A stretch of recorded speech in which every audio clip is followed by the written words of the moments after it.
Sênis, nós sabemos que a meta de zerar o déficit depende da aprovação de alguns projetos, como nós vimos na matéria, né? Além de muita negociação com o Congresso. Você está otimista ou é uma meta pouco realista do governo? Eu acho que até o momento ele está pouco realista.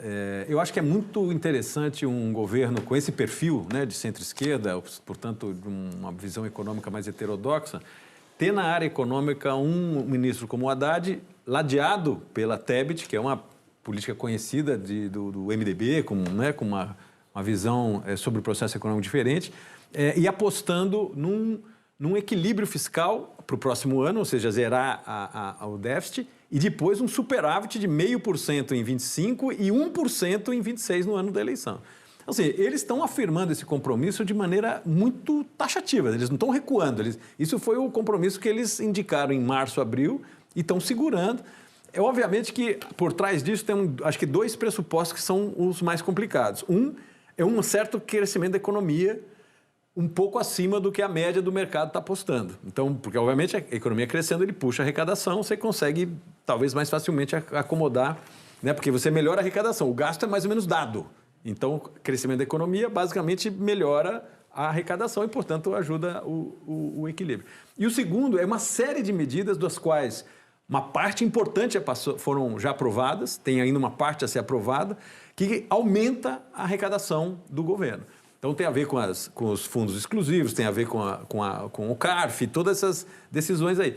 Então, eu acho que a afirmação, a busca, como falou o ministro, é muito importante.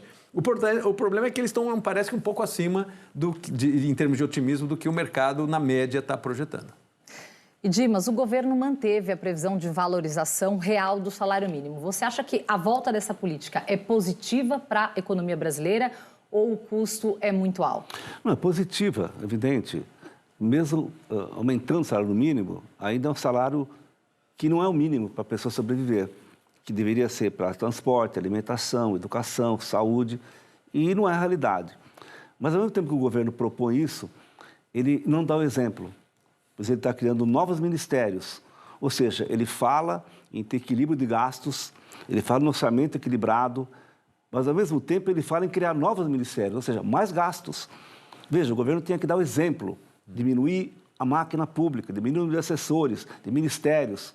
Claro que eu entendo que tem que fazer a boa política, mas isso não é um bom exemplo. Como é que pede para ter controle se ele mesmo começa a criar novos gastos? Então, acho que o governo tem que rever e dar o exemplo para a população. Gastar menos e cortar na carne alguns elementos. Segundo, reforma administrativa e reforma tributária. E você vai